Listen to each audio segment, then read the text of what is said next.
भक्तजनों, गणेश जी के बारे में हम सब कुछ सुनते हैं, उनके साथ ही कथा सुनते हैं। गणपति की पूजा सर्वप्रथम की जाती है, ऐसा वरदान प्राप्ति है। उन्हें देवताओं को भी समय पड़ने पर बुद्धि का आश्रय लेना पड़ता है। अत बुद्धि सर्वश्रेष्ठ है और श्री गणेश की गणना बुद्धिमानों में सर्वप्रथम की जाती है। यदि ऐसा ना होता तो उन्होंने अपने बड़े भाई से पहले मूषक पर बैठकर पृथ्वी के परिक्रमा करने की शर्त ना जीती होती। माता पिता में समस्त ब्रह्मांड ना देखा होता। समावेश है ऐसा तर्क कोई बुद्धिमान ही व्यवहार में सोच सकता है। कहते हैं जब महर्षि व्यास के समक्ष महाभारत को लिपिबद्ध करने का प्रश्न आया तो उन्होंने श्री गणेश का ही नाम सुझाया, क्योंकि इनसे तेज लेखन और कोई नहीं कर सकता है। श्री गणेश ने ऐसा ही किया भी। वो महाभारत को लिपिबद्ध करने वाले बने।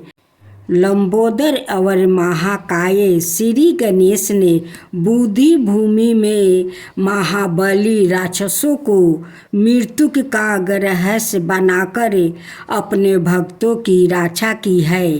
कर्तव्य निष्ठा के कारण ही उन्होंने अपने पिता भगवान शिव को भी युद्ध के लिए ललकारा है। इस युद्ध के बाद ही वो गजबदन हो गया। मंगलकारी श्री गणेश के नामों का स्मरण करते हुए जिस काम को भी प्रारंभ किया जाता है वो निर्विघ्न समाप्त होता है।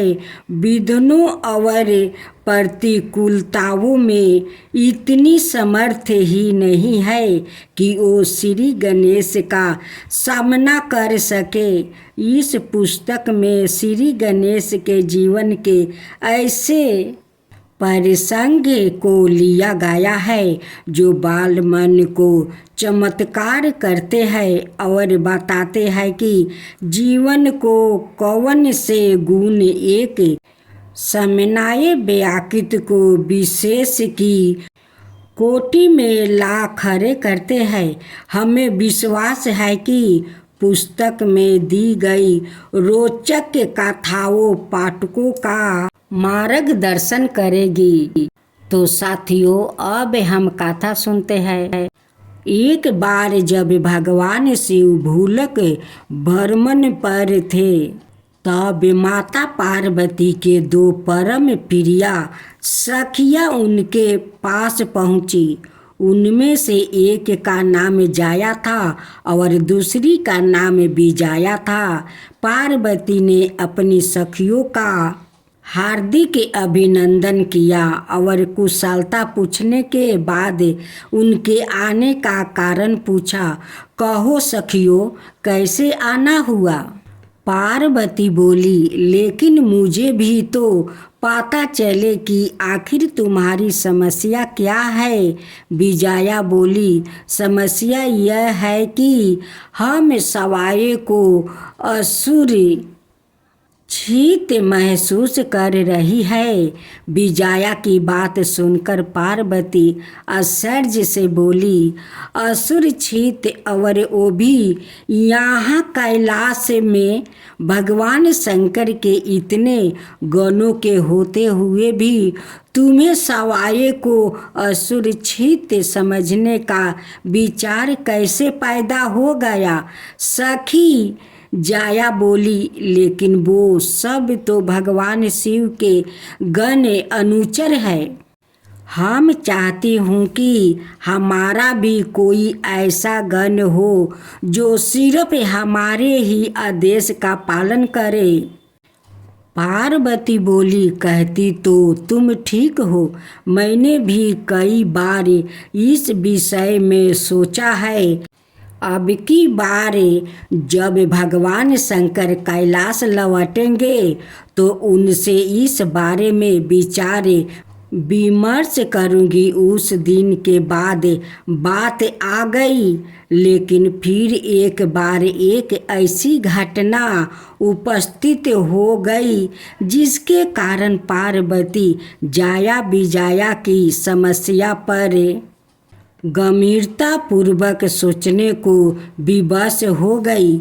क्योंकि एक दिन माता पार्वती स्नान करने स्नान सागर जाने लगी तो उन्होंने पहरे पर नियुक्त से कहा, देखो नंदी, मैं स्नान करने जा रही हूँ, किसी को भी अंदर मत आने देना।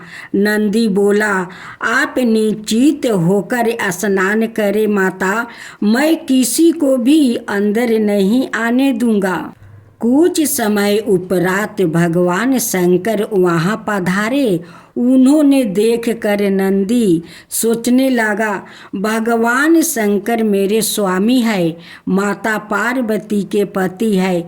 अगर उन्हें अंदर जाने से रोकता हूँ तो स्वामी मुझ पर क्रोधित हो जाएंगे।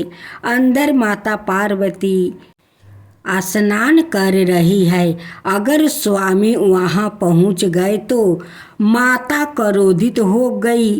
मुझे समझ में नहीं आता कि क्या करूं। नंदी यह सोच ही रहा था कि त्रिशूलधारी भगवान शंकर अंदर चले गए। अंदर माता पार्वती स्नान कर रही थी। उन्होंने असमाया में अपने पति को आते देखा तो नारी सुलभ लाज से सिकुड़ गई। उन्होंने सवाई को बहुत लज्जित सा महसूस किया और उसी समय दृढ़ निश्चय कर लिया कि वो अपने लिए कोई गण निर्मित करेगी। वो सोचने लगी, जाया विजाया ठीक ही कह रही थी, मुझे ऐसे अनुचर की आवश्यकता नहीं है जो सिर्फ मेरा ही आदेश माने, मेरे अलावा किसी और के आदेश की रति भर भी परवाह ना करे। अगले ही दिन माता पार्वती ने अपने शरीर के मैले से एक सुंदर बालक का निर्माण किया और अपनी शक्ति से उसमें प्राण डाल दिया। उन्होंने बालक के हाथों में एक छड़ी पकड़ाकर आदेश दिया, आज से तुम मेरे पुत्र हो। आज के बाद तुम्हें सिर्फ मेरे ही आदेश का पालन करना है, समझे पुत्रा। बालक गणेश ने सिर झुकाकर कहा, ऐसा ही होगा माँ। आज के बाद मैं सिर्फ आपका आदेश का प्रति ही उत्तरदायी होऊंगा। पार्वती बोली, तुम द्वार पर खड़े हो जाओ, मैं स्नान करने जा रही हूँ। जब तक मैं स्नान ना कर लूँ किसी को भी अंदर मत आने देना। आदेश पाकर बालक गणेश द्वार पर जा खड़ा हुआ। उसने अपने हाथों में माता पार्वती द्वार दी गई छड़ी पकड़ी हुई थी। तभी शिव वहां आ पहुँचे और अंदर जाने लगे। यह देखा बालक गणेश शिव के सामने छड़ी तान कर बोले, ठहरिए, आप अंदर नहीं जा सकते। बालक की बात सुनकर भगवान शिव को बड़ा आश्चर्य हुआ। आश्चर्य की बात भी थी क्योंकि एक छोटा सा बालक उनके दरवाजे पर खड़ा होकर उन्हीं को अंदर जाने से रोक रहा है। उन्होंने गुस्से में कहा, तुम कौन हो बालक, जो मेरे ही घर के बाहर खड़े होकर मुझको ही अंदर नहीं जाने दे रहे हो। बालक गणेश बोला, मैं माँ पार्वती का पुत्र हूँ और उन्हीं के आदेश पर यहाँ खड़ा हूँ। यह सुनकर भगवान शिव मुस्कुराकर बोले, आहो तो तुम पार्वती के पुत्र हो। सुनो बालक, यह घर मेरा है, मैं इस घर का स्वामी हूँ और तुम्हारी माँ पार्वती का पति हूँ। शिव की बात सुनकर बालक गणेश बोला, आपका नाम क्या है? मेरा नाम शिव है। बालक बोला, कुछ भी हो, जब तक माता पार्वती आपको अंदर आने की इजाज़त नहीं देगी, मैं आपको अंदर नहीं जाने दूंगा। आप नहीं जानते, माँ इस समय स्नान कर रही है, लेकिन मैं उसका पति हूँ। बालक, उसका आदेश मुझ पर लागू नहीं होता। कर्तव्य परायणता अच्छी चीज़ है, लेकिन वो हर समय हर किसी पर लागू नहीं होती, समझे? अब रास्ता छोड़ो, मुझे देर हो रही है।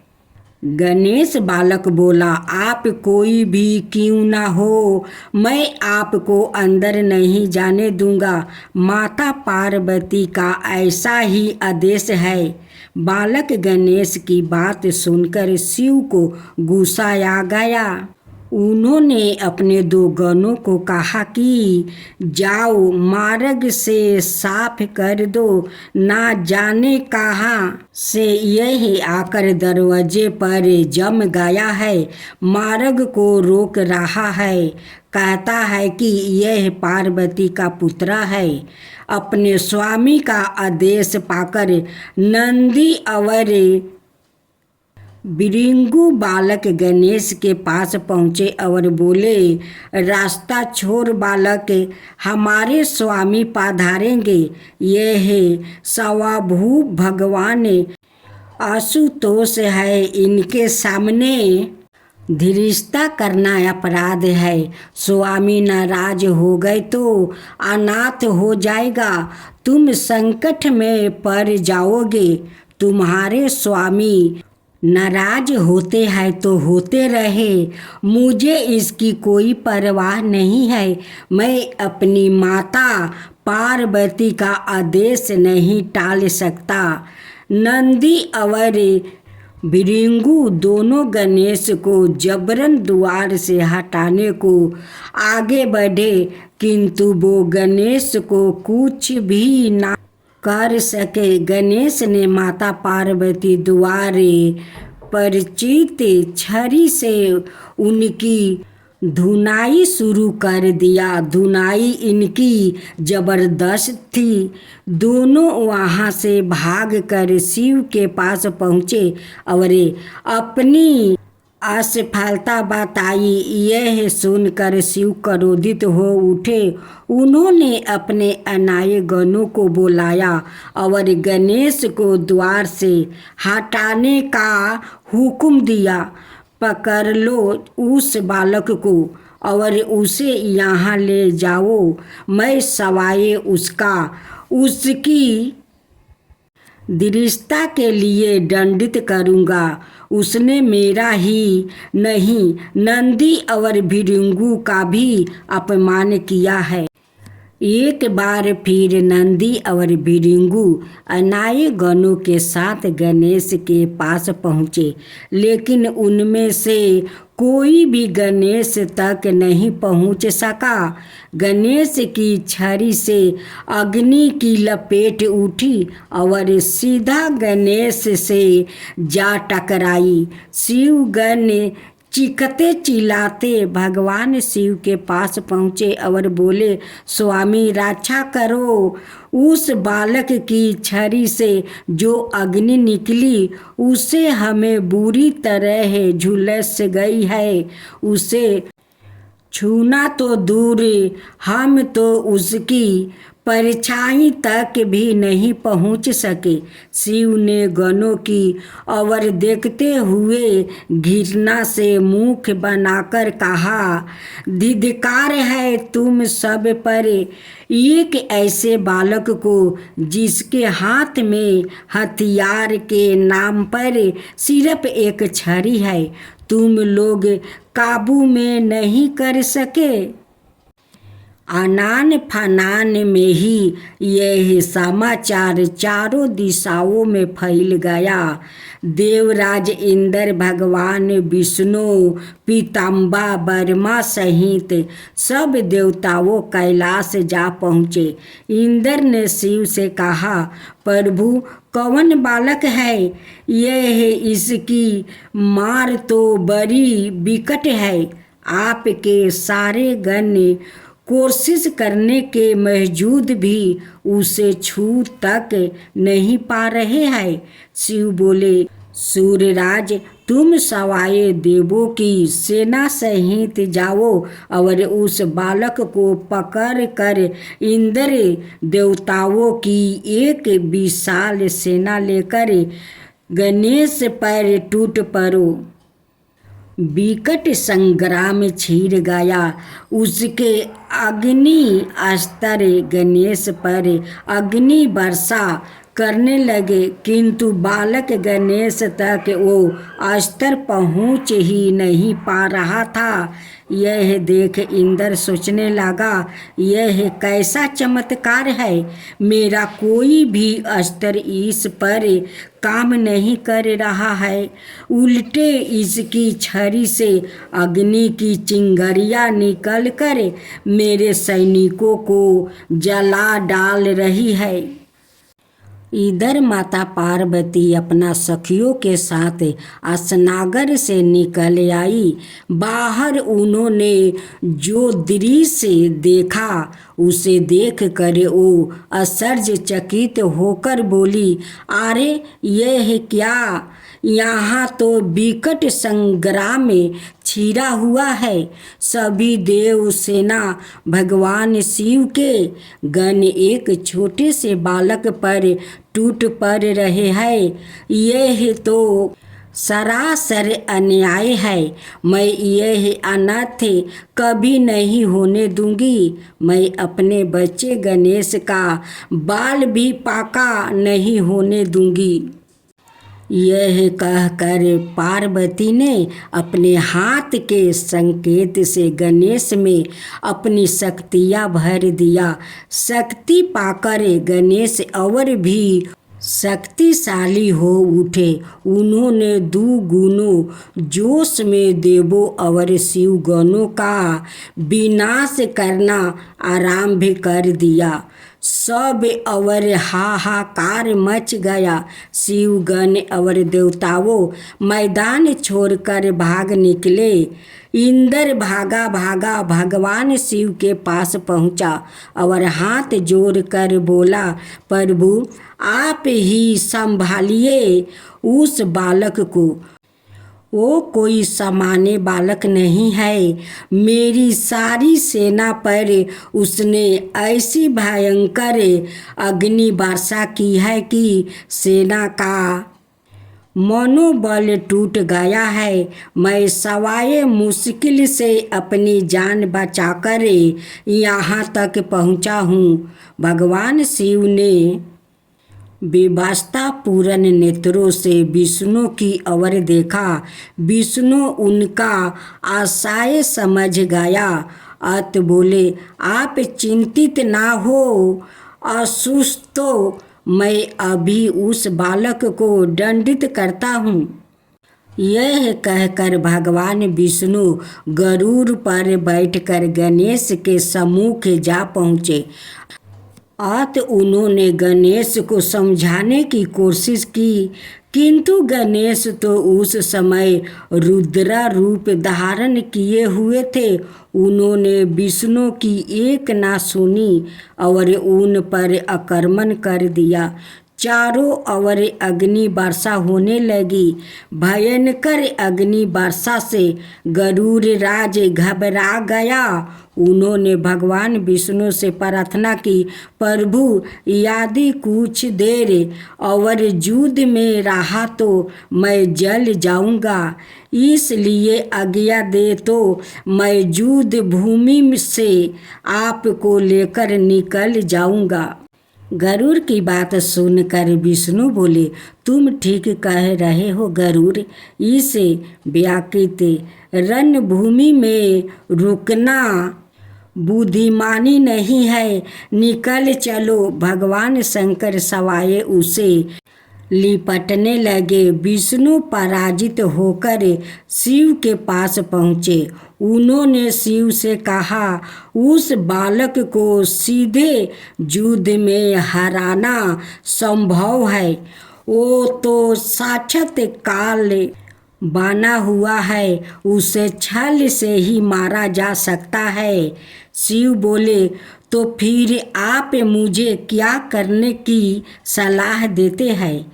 विष्णु बोले, मैं उसे अपनी माया से मोहित करता हूँ, फिर जैसे ही आपको अवसर मिले उसका वध कर दीजिए।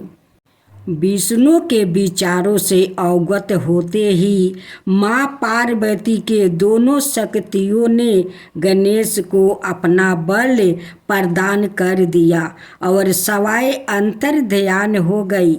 भगवान विष्णु ने गणेश पर अपनी माया फैलानी आरंभ कर दिया। भगवान शिव अपना तीक्ष्ण त्रिशूल उठाया, गणेश की ओर झपट कर बोले, ठहर दुष्ट बालक, ठहर दुष्ट बालक, अब मैं तुझे माफ नहीं कर सकता हूँ। अब तुझे इस त्रिशूल का स्वाद चखना ही होगा। शिव को अपनी ओर झपटते देखकर गणेश ने माँ पार्वती को याद किया और माँ पार्वती द्वारा दी गई शक्ति शिव के त्रिशूल पर भारी पड़ा। शिव के हाथ से त्रिशूल छूटकर भूमि पर जा गिरा। यह देख शिव घबरा गया।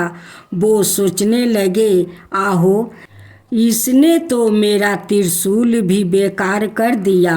खैर, कब तक बचेगा? मैं अभी बानो द्वार इसे यम द्वार देखा देता हूँ। यह सोचकर शिव ने अपने धनुष पर पंच बाण चढ़ाया और गणेश की ओर छोड़ दिया। गणेश ने परिधि शक्ति से पांचों बाण एक साथ काट डाले। साथ ही उन्होंने पराजित शक्तियों को विष्णु की ओर झुका दिया, जो अब शिव की सहायता के लिए उनके निकट पहुंच चुके थे। मगर विष्णु तुरंत पराजित शक्ति के घेरे से अलग हो गया था। इस तरह गणेश का यह वार असफल हो गया। यह देख शिव और विष्णु में आंखों ही आंखों में संकेत हुए। शिव संकेत समझकर उत्तर दिशा की ओर बढ़ गए। विष्णु गणेश को युद्ध में उलझते रहे। विष्णु जितने भी वार गणेश पर कर रहे थे, गणेश उन सभी को असफल कर रहे थे। इससे उनका ध्यान अपनी रक्षा की ओर बढ़ गया था। तभी उत्तर दिशा से भगवान शिव ने त्रिशूल ताक कर गणेश की ओर फेंका। विष्णु से अपनी सुरक्षा में अटके गणेश ने कल्पना भी नहीं की थी कि शिव पीठ पीछे से उन पर हमला करेंगे। इसलिए वो निश्चित होकर विष्णु से जूझ रहे थे। इस बार भगवान शिव के त्रिशूल का वार बिल्कुल सफल हुआ। त्रिशूल गणेश के मस्तक को काटता हुआ दूर जा गिरा। उनका धैर्य वही खारा का खारा रह गया। धैर्य और मस्तक कुछ देर तक कांपते रहे, फिर दोनों शांत हो गया। देवों और गणों ने शिव के जयकारा करने आरंभ कर दिया। भगवान शिव द्वारा अपने पुत्र गणेश का सिर काटे जाने और देवों द्वारा हर्ष प्रकट होते देखा। पार्वती के क्रोध का ठिकाना ना रहा। कुछ पल तो वो भाव विह्वल होकर रोती रही। अंत में उन्होंने चंडी का रूप धारण कर लिया। वो मन ही मन कहने लगी, मेरे पुत्र का सिर छेद करके यह देव समुदाय और शिवगण विजय महोत्सव मान रहे हैं। मैं भी इन्हें इसका ऐसा प्रतिफल दूंगी कि इनकी आत्मा तक कांप उठेगी। यह निश्चित करके पार्वती ने उसी क्षण शास्त्रों योनियों की रचना कर डाली और उन्हें आदेश दिया, योनियों मेरी आज्ञा है कि तुम बगैर कोई विचार किए इस संपूर्ण पृथ्वी पर प्रलय मचा दो। देव ऋषि यक्ष किन्नर राक्षस अपना यह पराये जो भी तुम्हारे सामने पड़े भक्षण कर डालो। किसी को भी क्षमा मत करो। संपूर्ण पृथ्वी पर हाहाकार मचा दो। आज्ञा पाते ही कुबरी कानी, लंबे लंबे दांतों और नखुनों वाली अनेक विशाल मुख योनियों अपने महा भयानक चेहरे लिए देवसेना पर टूट पड़ी। देखते ही देखते उन्होंने हजारों देवों, शिवगणों, ऋषि मुनियों, वृद्ध बालक, स्त्री आदि का भक्षण कर डाला। चारों ओर भाग दौड़ मच गई। कुछ योनियों सीधी इंद्र और विष्णु की ओर लपकी। मौका देखकर भगवान शंकर चुपचाप एक ओर खिसक गया।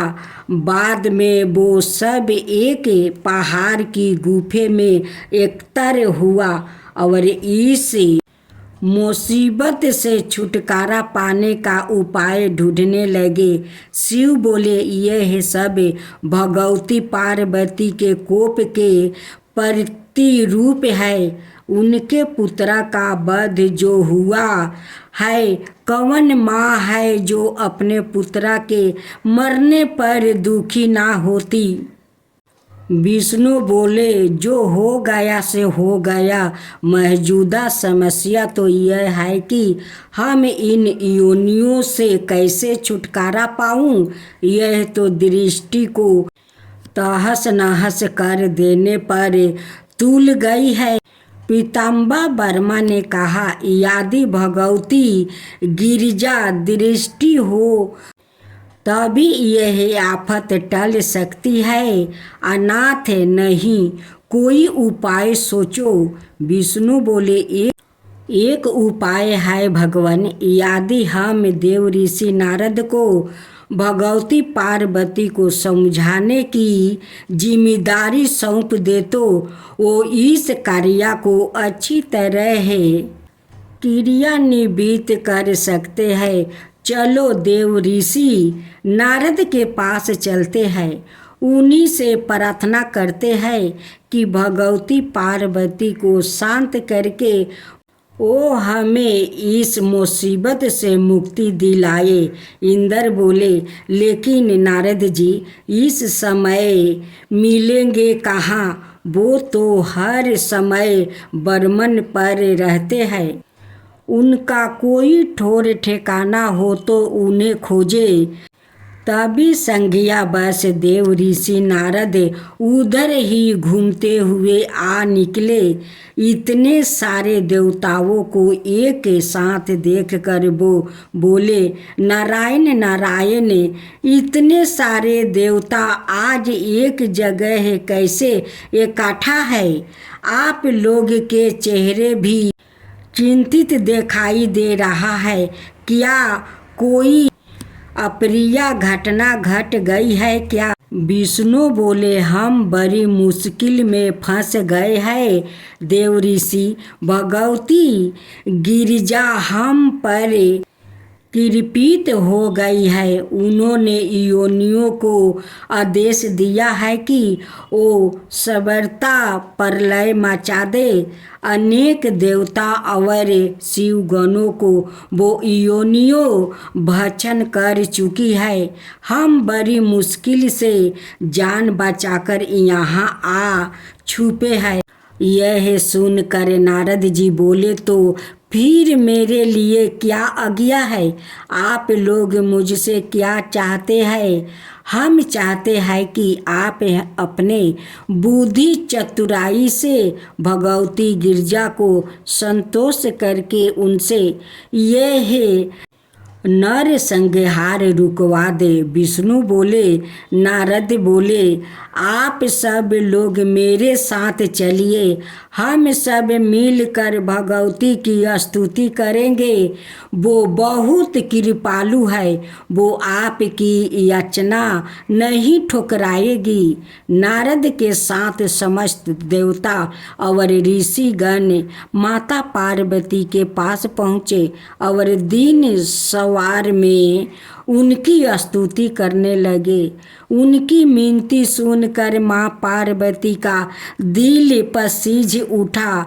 वो बोली, यह संहार अब तभी बंद हो सकता है जब मेरी शर्त पूरी होगी।